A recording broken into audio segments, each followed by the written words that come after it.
All right, this is a FASCO Parlour fan at Russian Fazbear headquarters. This is the second brown one I've seen. This one's a bit older as it has the snap switch pull chain.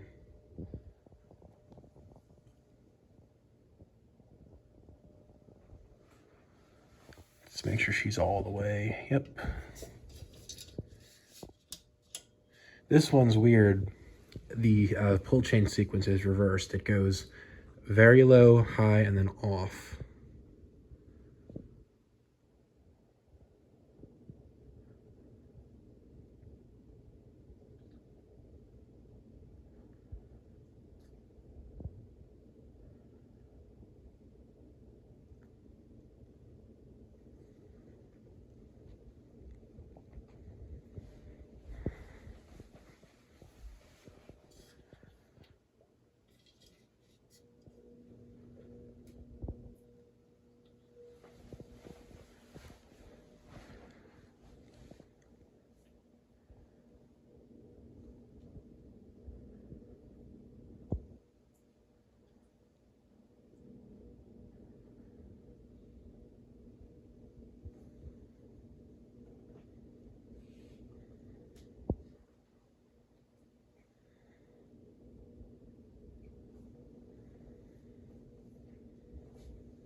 This looks almost like my Charleston, only it's a Parlour fan and it has a standard globe as opposed to a floral one.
You can get my cord, my phone's dying.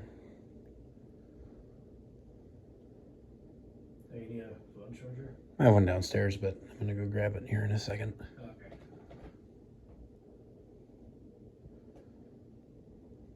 By the way, the reason the canopy has a hole punched into it is because the fan originally had a swag kit on it, and the holes are where the All right. Connected to the swag kit. Gotcha. And there's still one link left because I couldn't get out. Yeah, this is the highest on the potentiometer, so like the first half is sensitive, but the second's not.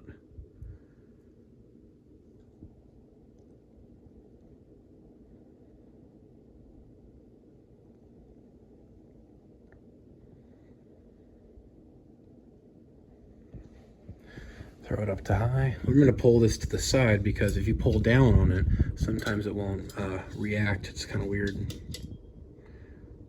I think that's high. Yeah. There we go.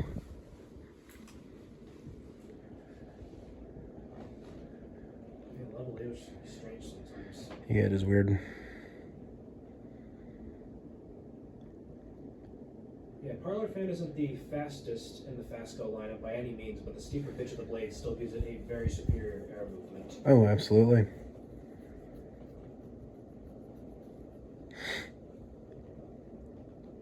Speaking of which, there's the one we tested before.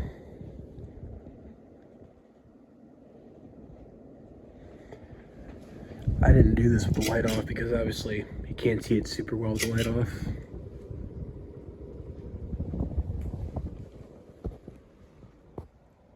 To be honest, I think the light accentuates the burnished walnut blades way better. It does. Turn off, and there is a brown FASCO Parlour fan.